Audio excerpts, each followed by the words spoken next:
Hi guys, I'm Sam and I heard you and I got a mic finally. Um Please do give me feedback on how the audio is so that I know better for the next video. And special thanks to UST Sadhar Sivam for today's video's recommendation. It's about Norse mythology. So today I'm going to explain to you about Norse cosmology. Norse cosmology, the same thing. Norse cosmology is basically the account and the rules of the world given by the ancient Germanic people, because that, according to them, that's how the world was before and how it came to be. So, their belief is that there is Norse cosmology is that there is this tree, which is the tree of knowledge or wisdom, which is very, I don't know, a little similar to Adam and Eve of Christianity, but yeah, this is known as the tree of knowledge. But it all its branches contains realms. According to Norse cosmology, there are like 9 realms in the world, and all of them are hanging on the branches of this tree of knowledge. I'm not sure how to pronounce it, so I'm so sorry. I would like to skip and not pronounce it because I'm pretty sure it's gonna get me a lot of. I don't know. I'm too scared to pronounce it, but I'll show it here on the screen. How to pronounce it or what it is. So in that time, there were aeons ago. There were only 2 realms back then. The realms for Musilhelm and Niflheim. I'm pretty sure I'm going to pronounce all those realms wrong today, but please bear with me. I'm learning. I promise you, I'll do better. Uh, yeah.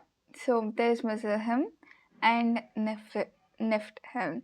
So there were only these 2 realms back then, and then there was this huge gaping void called the Guniga Gap, right? So there was this huge void, but then it started with Muspelheim and Nilfheim, and Muspelheim was the hottest and the most fiery world. This realm was full of heat and fire, and Nilfheim was the realm of cold and frost.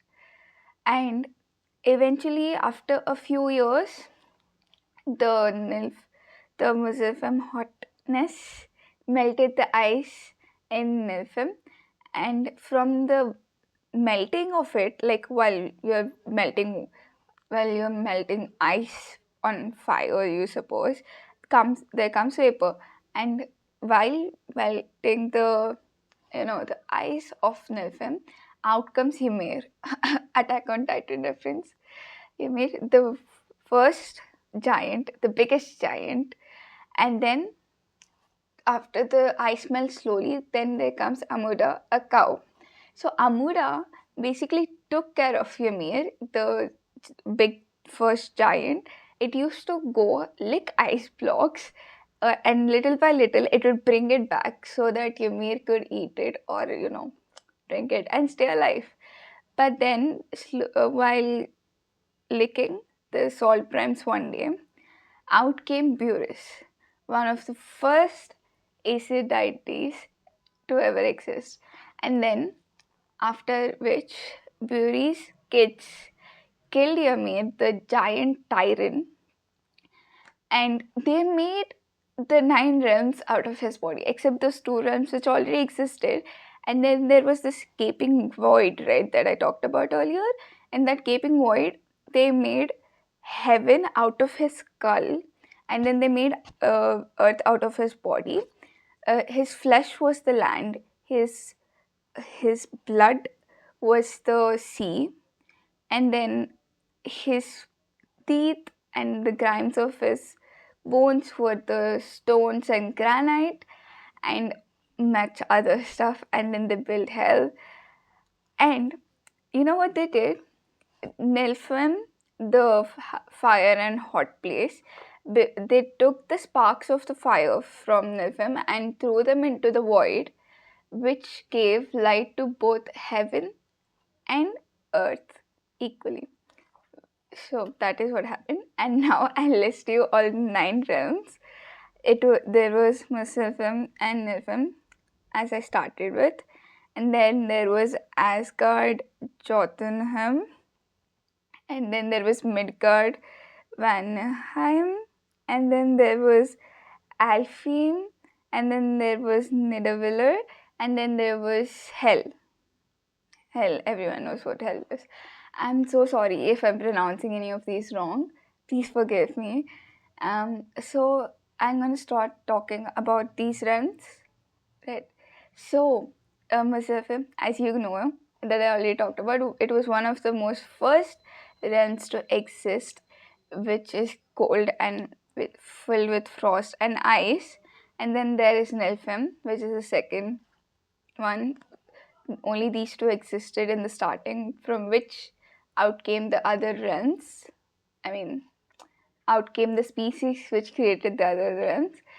Nilfheim, the hot and fiery place. And then we go to Asgard. Asgard is like the Beerus who came out of the Sol Primes was a sky god. Sky gods are the rulers of Asgard.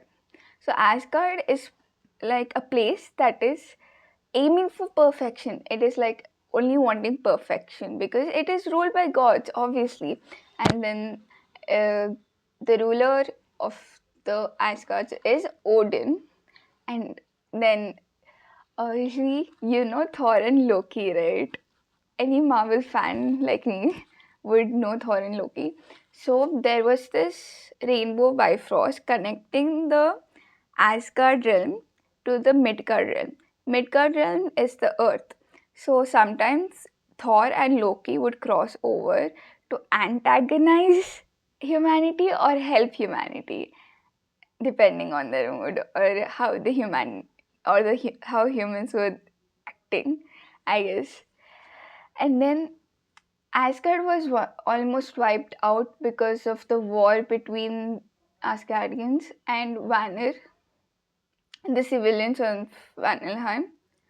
And yeah, Asgard is like this perfect place where uh, I think during the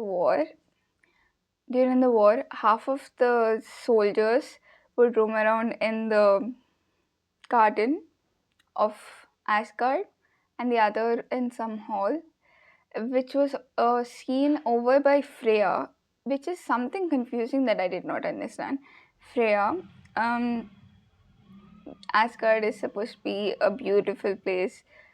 It is ruled by gods of the sky, and obviously Thor. Dude, Thor's hot. And sorry, I know everyone said like get straight to the point, don't talk about anything else, but I Thor and Loki is so cute, dude. I mean, he's like mischievous, like in Marvel movies, he's like seen as the oh my god, like villain and stuff. But to me, he's like really cute. I mean, he does small mischief and stuff. I haven't done much research on him.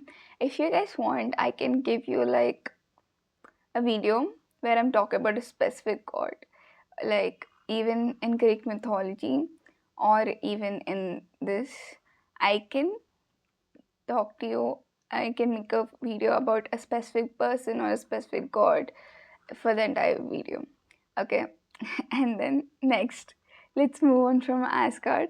We'll go to Jotunheim, where the monstrous Jotun resides, and it is the complete opposite of Asgard. It is full of chaos, and its inhabitants are all lawless and everything. So like Asgardians hated them and tried to invade them once, and they almost won the war, but they didn't, sadly. But yeah, Jotun is like the Jotunheim is the complete opposite of Asgard. It is filled with trolls and giants. Uh, and Asgardians and Jotunheim did not get well together at all. They would always be at war. And Asgard, even after its war, even if in its peace period where it was not fighting with anyone, there would other realm people would come and try to destroy Asgard, which mostly I think was Jotunheim people. And yes, third, I mean the first that I talked about once, and then the fifth realm I'm going to be talking about is Midgard, Earth. So Earth is basically trying to be like Asgard, the perfect realm ever. But obviously, it's brought down by humanity because humans and the nature can never make it perfect. I mean, humans are not gods, so I think that. And actually, it was the war ground for Thor versus Jotunheim people. It was the war backdrop for Thor and Jotunheim people, and also it was fated to bring the end of the world, which did not happen yet, which is good for us, I guess. But I think I'm touching the mic too much, which is good. We do not want the world to be destroyed, but yes, Earth is not as bad as Jotunheim, but it is not as great as Asgard because Asgard is ruled by the gods of the sky. They're literally gods, and Jotunheim is ruled by lawless people. I, I mean, I'm not. I think humans are also very lawless people, but there are small, chote people who make the world a better place. Not everyone, but sometimes some people are nice. So I think that's what is stopping us from turning into another living hell where it is full of chaos and war. Which is, I mean, good. It's a good feeling, that there are still good people out there. And then I'm going to be talking about Vanaheim. Vanaheim is, its inhabitants are Vanir people who are known for their magic, but it was only mentioned in Norse mythology once, so we do not have too much information about them, which is very sad. But they seem like nice people, but Asgardians and Vanir don't mix. I think the only reason Asgard did not go to fight with Earth people or come to fight on Midgard is because we are too powerless for them. Honestly, because obviously, no, I don't think a human can stand against a god. But Vanir and Asgardians also used to fight, but like Vanir people had magic, Asgardians are gods, so it balances out. Yeah. I feel bad for humans after knowing about all this. I wish I was an Asgardian. I want to see how beautiful the place is. The descriptions of the place, so beautiful. Talking about Asgardians and Midgard, did you know Odin, the ruler of Asgard, hung on a tree, on the knowledge tree, upside down for 9 days to gain the knowledge and share it to humanity? I think it's like it's great thing. I mean, he hung on a tree, upside down for 9 days, just so that he could share knowledge with humans, which is a very nice gesture. And then we come to Alfheim. It is the it is the place with the dark elves and the white elves. I'm going to put the actual Norse mythology names here, but I can't pronounce them, so dark elves and white elves is a description of them, and yeah, that is where the elves lived. And then Nidavellir is where the dwarfs lived, but it was filled with it is a place filled with rich minerals, rich ores and metals and all of that stuff. They made incredible stuff which was mentioned in the Norse mythology, like an unskippable boat, a death arrow, and Thor's hammer, which only Thor can lift because isn't there something like only the purest of the man who wants to help others can lift it? I think it is only him and Captain America who lifted it, but it's a Thor's hammer only Thor can lift. And then there comes hell. Hell, I think everyone knows what hell is. Hell is where dead people reside, but op- opposite to normal ideology of hell, the hell in Norse mythology is not a place for punishment or torture. It is a place which is very boring, which is why humans do not want to go there. But it's like it's not how it is mentioned for others. For me personally, I have been described hell as I've been described to as hell as like this place where if you go, they're gonna deep fry you, they're gonna chip off your nails, they're gonna torture you for eternity for all the mistakes you've done and everything. But in Norse mythology, it's nothing but just pouring there. You know, hell is like covered by a river, is surrounded by a river which sounds like clanging swords, and then there is a whole wall around it. So that is there. But it is not a place for torture or torment or punishment, which actually sounds nice. I mean, not nice, but like, it's not like I'm saying I want to go to hell, but you know the concept of someone saying I don't want I'm if you sin you're going to go to hell is a thing that I do not like personally, because if the only reason that someone is sinning is not sinning is because that they're afraid that they're going to get punished or tortured in the after realm, is like logicless. I mean, you're not doing something bad because it's bad. Like, you're not going to murder someone because it's murdering someone. You don't want to hurt someone. Why you? It's not about, hey, if I do this, if I kidnap someone or if I rob someone, I'm gonna go to hell. No, it's gonna be like, if I kidnap someone or if I rob someone, they will feel bad. Don't do does Do people not have a guilty conscience of doing that? Even if at the smallest thing, if I drop someone's pen and I'm like, I'm so sorry, I'm like, I'm so sorry, and then I think about serial killers and all that stuff, and I'm like, that is so fascinating how they do it. It's like psychologically, how are they able to handle it? Do they not care? Or are they hiding their guilt, or are they like tormenting themselves from the guilt? It is very interesting matter, to be honest, which makes me want to take psychology, because I want to get into the minds of the serial killers and be like, hey, dude, what's going on in your mind? Huh? What's going on up there? Like, you killed someone or you hurt someone. Do you not feel bad about it?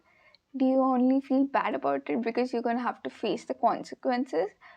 Or do you just feel bad for doing something bad? I mean, I'm going way off topic, but that is Norse mythology for you guys. Norse mythology basically, as what I said, is the tree of knowledge, which has branches of the nine realms hanging, which started with Mesophium and Nephium, the coldest and the hottest. They melted each other, brought out new deities and stuff from the ice, and then these they formed the realms which are Asgard, Jotunheim, Midgard, Vanaheim, Alfheim, Nidavellir, and Hell, as you know. And they're constantly on wars, which is not fun to think about, but yes, this is the Norse cosmology that I covered. And please do tell me, please do give me feedback on how the video was. If you want me to do a deeper research and make a deeper researched video about it, to tell me, or if this is surface level is okay, or do you want me to go more deeper, or this surface level is just boring and stuff, do tell me. I'm very happy to get feedback and make myself better. Thank you. Love you.